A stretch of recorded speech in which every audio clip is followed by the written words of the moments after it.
Corona संकट के बीच संसद का मानसून सत्र शुरू हो गया है। संसद पहुंचकर पीएम मोदी ने कहा कि धारदार सवाल पूछे, लेकिन सरकार को जवाब देने का मौका भी दे। संसद के दोनों सदनों में कार्यवाही शुरू होते ही कोरोना की दूसरी लहर, महंगाई और चीन से जुड़े मामले और पत्रकारों नेताओं की जासूसी को लेकर हंगामा शुरू हो गया। हंगामे के बाद राज्यसभा की कार्यवाही दोपहर 12:24 तक के लिए और लोकसभा की कार्यवाही दोपहर 2 बजे तक के लिए स्थगित कर दी गई है। प्रधानमंत्री नरेंद्र मोदी सदन में अपने मंत्रिपरिषद का परिचय दे रहे थे, तब हो रहे हंगामे के खिलाफ रक्षा मंत्री राजनाथ सिंह ने आपत्ति जताई। रक्षा मंत्री राजनाथ सिंह का विपक्ष पर निशाना। लोकसभा में रक्षा मंत्री राजनाथ सिंह ने विपक्ष पर हमला बोला है। राजनाथ सिंह ने कहा कि कांग्रेस ने नए मंत्रियों को सदन में परिचय नहीं होना दिया। आज सदन में परंपरा को तोड़ा गया है। संसद शुरू होने के पूर्व मीडिया से बात करते हुए प्रधानमंत्री मोदी ने संसद में प्राथमिकता से कोविड-19 की तीसरी लहर को रोकने के लिए सकारात्मक चर्चा का जिक्र किया था। मैंने सभी फ्लोर लीडर से भी आग्रह किया है कि अगर कल शाम को ये समय निकाले तो पैंडेमिक के संबंध में सारी विस्तृत जानकारी उनको भी मैं देना चाहता हूं। तो हम सदन में भी चर्चा चाहते हैं और सदन के बाहर भी सभी फ्लोर लीडर से, क्योंकि लगातार मैं मुख्यमंत्रियों से मिल रहा हूं, अलग अलग फोरम में सब प्रकार की चर्चा हो रही है, तो फ्लोर लीडर से भी मैं चाहता हूं कि सदन चल रहा है तो एक सुविधाजनक होगा, तो रूबरू मिलकर के उसकी बात होगी। मैं सभी माननीय सांसदों से, सभी राजनीतिक दलों से आग्रह करूंगा कि वो तीखे से तीखे सवाल पूछें, धारदार सवाल पूछें, लेकिन शांत वातावरण में सरकार को जवाब का मौका भी दें, ताकि जनता जनार्दन के पास सत्य पहुंचाने से लोकतंत्र को भी ताकत मिलती है, जनता का भी विश्वास बढ़ता है और देश की गति भी तेज होती है, प्रगति की। पंजाब में कांग्रेस के अंदर मुख्यमंत्री कैप्टन अमरिंदर सिंह और नवजोत सिंह सिद्धू के बीच जारी टकराव पर एआईसीसी की अंतरिम अध्यक्ष सोनिया गांधी ने विराम लगा दिया है। उन्होंने नवजोत सिंह सिद्धू को तत्काल प्रभाव से रविवार को पंजाब प्रदेश कांग्रेस समिति का अध्यक्ष नियुक्त कर दिया है। कांग्रेस पार्टी की अंतरिम अध्यक्ष सोनिया गांधी ने रविवार को नवजोत सिंह सिद्धू को तत्काल प्रभाव से पंजाब प्रदेश कांग्रेस समिति का अध्यक्ष नियुक्त किया है। वह सुनील जाखड़ की जगह लेंगे। इस संबंध में जारी एक आदेश में कहा गया है कि अभी तक यह जिम्मेदारी संभाल रहे सुनील जाखड़ के योगदान के लिए पार्टी उनकी सराहना करती है। उल्लेखनीय है कि आदेश के अनुसार सोनिया गांधी ने पंजाब प्रदेश कांग्रेस समिति के 4 कार्यकारी अध्यक्ष भी नियुक्त किए हैं। यह जिम्मेदारी संगत सिंह गिलजिया, सुखविंदर सिंह डैनी, पवन गोयल और कुलजीत सिंह नागरा को दी गई है। नागरा को अब सिक्किम, नागालैंड और त्रिपुरा के एआईसीसी अध्यक्ष की जिम्मेदारी से मुक्ति दे दी गई है। Bureau report, Raipur. तेरे साथ तिरंगा है, ये विजय का उद्घोष है। तू ठान ले, अब जीत को अंजाम दे। टोक्यो ओलंपिक में शामिल होने सीजीओए महासचिव होरा आज लेंगे रवानगी। विश्व ओलंपिक खेल प्रतियोगिता के लिए जापान की राजधानी टोक्यो जाने का सिलसिला शुरू हो चुका है। भारत से खिलाड़ियों का पहला जत्था शनिवार को दिल्ली से रवाना हुआ, जिन्हें केंद्रीय खेल मंत्री अनुराग सिंह ठाकुर ने अपनी शुभकामनाओं के साथ रवाना किया है। छत्तीसगढ़ राज्य ओलंपिक संघ के महासचिव गुरुचरण सिंह होरा इस बार ओलंपिक में देश की ओर से भारतीय डेलीगेट्स के रूप में प्रतिनिधित्व करेंगे। यह प्रदेश के लिए बेहद गौरव की बात है। देखिए, बहुत उत्साहित हूँ मैं। सर्वप्रथम तो मैं हमारे छत्तीसगढ़ राज्य ओलंपिक संघ के अध्यक्ष और प्रदेश के यशस्वी मुख्यमंत्री भूपेश बघेल जी को आभार प्रकट करता हूँ, जिनके कारण मैं ये महासचिव का पद मुझे मिला और आज ये अवसर मिला भारतीय ओलंपिक संघ से मुझे कि आज ओलंपिक का प्रतिनिधित्व करने का एक जो मेरा बहुत साल पुराना सपना था, काफ़ी खेलों से बचपन से जुड़ा हुआ, दिल में एक चेतना थी कि ऐसा कुछ समय मिल जाए तो भारतीय ओलंपिक संघ की ओर से अप्रैल में हमको निमंत्रण मिला था और अभी जाने की तैयारी है। माननीय मुख्यमंत्री जी से भी राजीव मेहता जी बीच में आके मिल के गए थे, उन्होंने भी निमंत्रण दिया था। तो मैं राजीव मेहता जी को, नरेंद्र बत्रा जी को बहुत बहुत धन्यवाद देता हूं और भारतीय ओलंपिक संघ को बहुत बहुत धन्यवाद करता हूं कि यहाँ से एक जो डेलीगेट्स के रूप में हम लोग का चयन हुआ है। परिस्थितियाँ तो जापान में बहुत ठीक नहीं है क्योंकि वहाँ पे अभी इमरजेंसी लगी हुई है। खेलगांव में भी जाने की व्यवस्था है, तो वहाँ जाके परिस्थितियाँ पता लगेंगी, लेकिन हम प्रयास कर रहे हैं कि छत्तीसगढ़ से प्रतिनिधित्व मिला है। हम चाहेंगे इस बार सबसे ज़्यादा मेडल जो है वो भारतीय टीम को मिले, विशेष रूप से फेंसिंग में, आर्चरी में, टेनिस में और हॉकी में। ये 4 गेम में हम समझ रहे हैं कि हमको मेडल मिलेगा ही मिलेगा। एक विशेष खेल है बैडमिंटन का, पीवी संधू का, मैरी कॉम का, ऐसे बहुत अपने ओलंपियन हैं जो वहाँ पे पहुँच चुके हैं।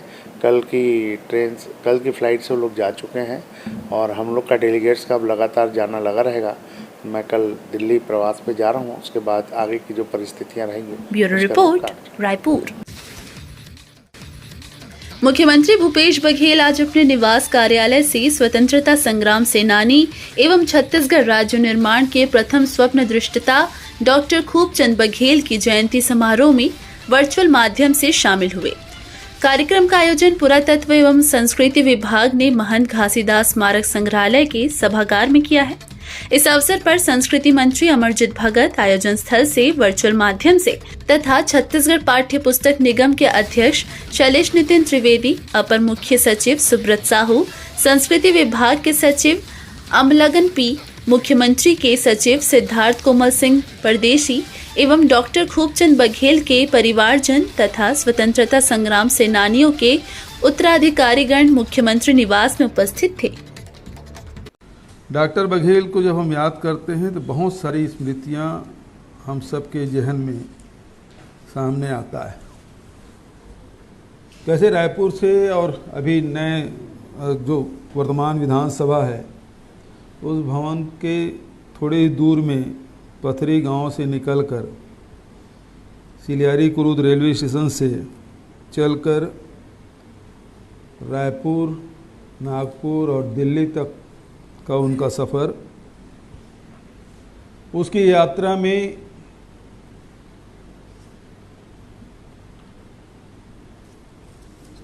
उसकी जीवन यात्रा को हम देखें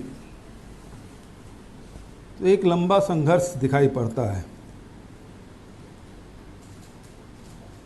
उसके कथनी में, करनी में, लेखनी में, ये सभी चीज़, सभी बातें हमें देखने को मिलती है।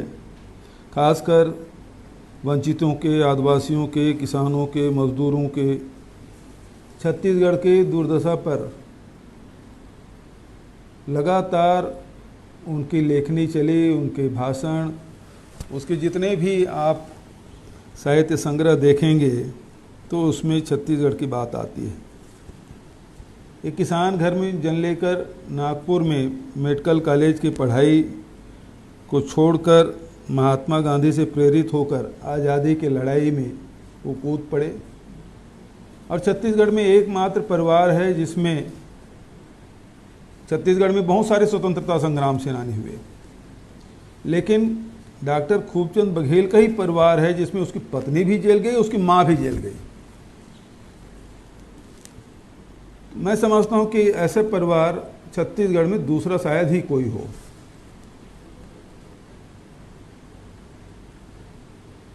तो देश भावना के प्रेम से ओतप्रोत उनका जीवन, और फिर उन्होंने राष्ट्रीय क्षितिज को छोड़कर छत्तीसगढ़ को अपना कार्यस्थली बनाया। विधायक बने, संसदीय सचिव बने, लेकिन कभी अपने गांव को उन्होंने नहीं छोड़ा। एक व्यक्ति के जीवन में देखें तो यदि एक विधा को पकड़ ले तो पूरा जीवन कम पड़ता है, लेकिन डॉक्टर बघेल के जीवन को हम देखते हैं तो अनेक क्षेत्र में उसके दखल रही है। राजनीतिज्ञ तो है ही, और विधानसभा में सत्ता में रहकर संसदीय सचिव के रूप में उन्होंने काम किया और विपक्ष मध्य प्रदेश में वो विधायक दल के नेता, विपक्ष के नेता के रूप में उसकी आवाज़ गूंजती रही और जहां अन्याय, अत्याचार और शोषण हुआ वो अपने आप को नहीं रोक सके, वो लड़ाई उन्होंने लड़ी। रायपुर। छत्तीसगढ़ कांग्रेस के मीडिया इंचार्ज शैलेश नितिन त्रिवेदी ने भाजपा छत्तीसगढ़ प्रदेश प्रभारी डी पुरंदेश्वरी पर तंज कसते हुए बयान जारी किया है कि भाजपा के छत्तीसगढ़ प्रभारी का भाजपा सांसदों के मंत्री बनने के अधिकार को नकारना बेहद दुखद है। केंद्र सरकार पहले से ही छत्तीसगढ़ के साथ सौतेला व्यवहार कर रही है और अब छत्तीसगढ़ बीजेपी प्रभारी का ऐसा बयान ये दर्शाता है कि बीजेपी के दिल्ली में बैठे लोग छत्तीसगढ़ को किस नजरिए से देखते हैं। शैलेश नितिन त्रिवेदी ने आगे कहा कि छत्तीसगढ़ बीजेपी प्रभारी डी पुरंदेश्वरी ने भाजपा के छत्तीसगढ़ विरोधी चेहरे को उजागर किया है। छत्तीसगढ़ प्रभारी डी पुरंदेश्वरी ने जिस तरीके से छत्तीसगढ़ के भाजपा सांसदों के मंत्री बनने के अधिकार को, मंत्री बनने की बात को नकारा है, वो बहुत ही दुखद है। भाजपा की केंद्र सरकार न तो छत्तीसगढ़ के साथ न्याय कर रही है, छत्तीसगढ़ वासियों को उनके वाजिब अधिकार नहीं दे रही है, उनकी धान खरीदी में बाधा करती है, उनके खाद सप्लाई में कम खाद देती है, अन्य राज्यों को ज्यादा देती है और अब भाजपा सांसदों के भी मंत्री बनने के अधिकार पर सवालिया निशान लगाकर डी पुरंदेश्वरी ने भाजपा के छत्तीसगढ़ विरोधी चरित्र को उजागर कर दिया है। क्या छत्तीसगढ़ को न्याय मिलता है? जो फंड्स आना चाहिए छत्तीसगढ़ को वो आना है। जो किसानों को जो मिलना है, अगर वो मिलता है तभी उनके साथ न्याय होता है। हम यही मानते हैं कि केवल और केवल मंत्री बना के वहां बैठा के रखेंगे, इससे न्याय होगा छत्तीसगढ़ को हम यही नहीं मानते। Bureau report, Raipur. देश में लगातार बढ़ती महंगाई के साथ ही अब छत्तीसगढ़ में आधे दर पर मिलने वाली बिजली के दामों को बढ़ने की तैयारी नियामक आयोग करने जा रही है। छत्तीसगढ़ में बिजली की नई दर 1 अगस्त से लागू हो सकती है। बिजली वितरण कंपनी के प्रस्ताव के आधार पर इस महीने नियामक आयोग फिर से जनसुनवाई करने जा रहा है। नियामक आयोग को भेजे गए प्रस्ताव में वितरण कंपनी को लगभग 4,000 करोड़ रुपए के घाटे में होना बताया गया है। वहीं छत्तीसगढ़ नगर सेना के सैनिक इतनी महंगाई में 12,800 रुपए में अपना गुजारा कर रहे हैं। इस पर तत्कालीन मुख्यमंत्री डॉक्टर रमन सिंह को पत्र लिखने वाले मुख्यमंत्री भूपेश बघेल भी सैनिकों के दर्द को महसूस करना भी उचित नहीं समझ रहे हैं। बिजली क्षेत्र के विशेषज्ञों के मुताबिक अभी दर नहीं बढ़ी तो आने वाले दिनों बिजली कंपनी को दिवालिया होने से नहीं रोका जा सकेगा। नियामक आयोग के पूर्व सचिव पीएन सिंह के मुताबिक बिजली की लागत लगभग 5 रुपए 90 पैसे प्रति यूनिट पड़ रही है, लेकिन कंपनी अपने उपभोक्ताओं को इससे भी कम दाम पर बिजली दे रही है। छत्तीसगढ़ बिजली अभियंता महासंघ के सचिव अरुण देवांगन के मुताबिक छत्तीसगढ़ राज्य विद्युत वितरण कंपनी को घाटे से उबारने के लिए बिजली की दरों में बढ़ोतरी बहुत जरूरी हो गई है। अब देखना ये है कि नियामक आयोग जनसुनवाई के बाद बिजली की दरों में बढ़ोतरी को मंजूरी देता है कि नहीं। Bureau report, Raipur. पूर्व क्रिकेटर तथा कांग्रेस नेता नवजोत सिंह सिद्धू को पंजाब कांग्रेस के अध्यक्ष का प्रभार मिला है। उनकी नियुक्ति पर मुख्यमंत्री भूपेश बघेल ने बधाई दी है। उन्होंने ट्वीट करते हुए कहा, कांग्रेस की राष्ट्रीय अध्यक्षा श्रीमती सोनिया गांधी ने नवजोत सिंह सिद्धू को पंजाब प्रदेश कांग्रेस कमेटी का अध्यक्ष नियुक्त किया है। इस महत्वपूर्ण जिम्मेदारी के लिए उन्हें बधाई एवं शुभकामनाएं। Bureau report, Raipur. Self rented car किराए पर बुलवाकर बेचने वाला आरोपी ठग प्रांजल कुर्रे को पुलिस ने गिरफ्तार कर लिया है। महंगी कारों को किराए की टैक्सी के रूप में बुलवाकर दूसरों को देता था।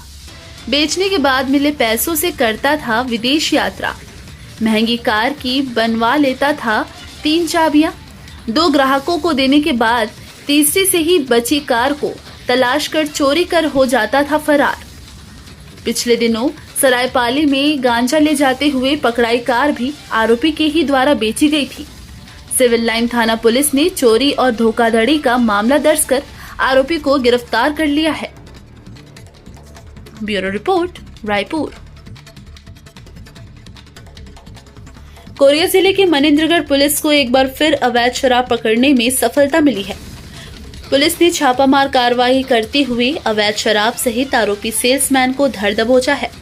आपको बता दें कि गश्ती के दौरान मुखबिर से पुलिस को सूचना मिली थी कि मनेंद्रगढ़ के वार्ड क्रमांक 20 मनी मोहल्ला में रहने वाला जय कुमार सिंह नामक व्यक्ति द्वारा अपने घर में अवैध शराब रखकर बेचने का काम किया जा रहा है, जिस पर पुलिस एवं आबकारी विभाग की संयुक्त टीम द्वारा छापामार कार्रवाई करते हुए आरोपी के घर से अवैध अंग्रेजी शराब जब्त किया।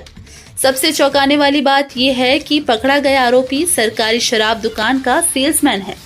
पुलिस एवं आबकारी विभाग की संयुक्त टीम ने आरोपी के घर से 4 बोतल सिग्नेचर, 17 बोतल एसी नीट, 1 बोतल इंपीरियल ब्लू, 1 बोतल रॉयल स्टेट शराब बरामद किया।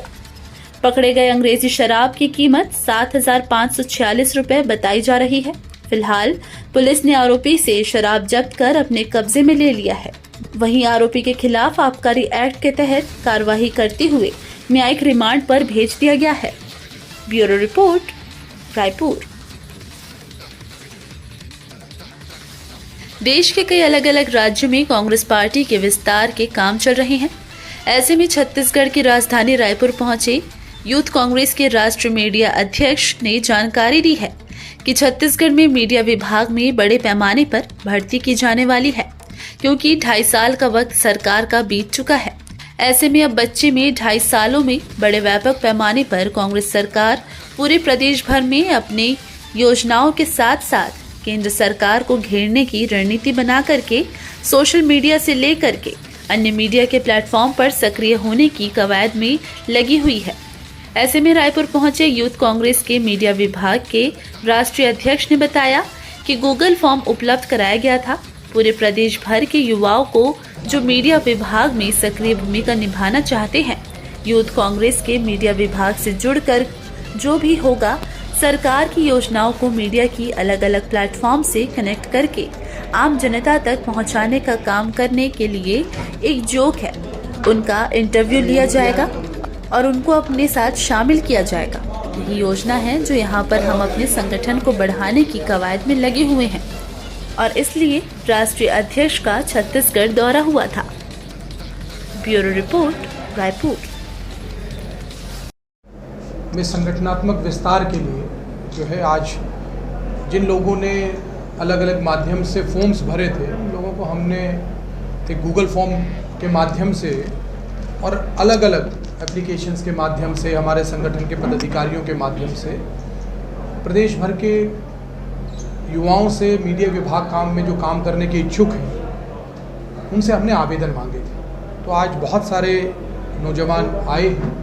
संगठन के विस्तार के लिए एक प्रक्रिया के तहत हम आने वाले समय में जिला स्तर पर और प्रदेश स्तर पर भारतीय कांग्रेस मीडिया विभाग की जो छत्तीसगढ़ इकाई है उसका विस्तार करेंगे। उसमें जिला स्तर पर भी जिम्मेदारी होंगी, प्रदेश स्तर पर भी जिम्मेदारी होंगी और संगठन का जो ढांचा होगा वो एक संगठनात्मक ढांचा होगा और जिसमें संगठन की न केवल अच्छे बोलने वाले नौजवान होंगे बल्कि मीडिया के साथ समन्वय स्थापित करते हुए जो स्थानीय स्तर के मुद्दे हैं वो सरल और सहज तरीके से मीडिया तक पहुंच सकें, सही समय पे पहुंच सकें और स्थानीय मुद्दों को उठाने वाले नौजवानों को हम मीडिया विभाग में स्थान दें। कितने लोग का चयन करना है? चयन की कोई ऐसी सीमा नहीं है कि हमने पर्टिकुलर 2 लोगों को चुनना है या 4 लोगों को चुनना है। जितने भी छत्तीसगढ़ में अच्छा काम करने वाले, मीडिया विभाग से में काम करने की इच्छा रखने वाले, जिनमें भी प्रतिभाशाली नौजवान होंगे, हम सबको स्थान देंगे। उनकी प्रतिभा के अनुसार उनको समायोजित करेंगे कि वो उनकी जिला स्तर पे काम ले सकते हैं, किसी पे ब्लॉक स्तर पे ले सकते हैं, किसी से प्रदेश स्तर पे ले सकते हैं। तो उनकी प्रतिभा के अनुसार, उनकी इच्छा के अनुसार उन्हें समायोजित करें।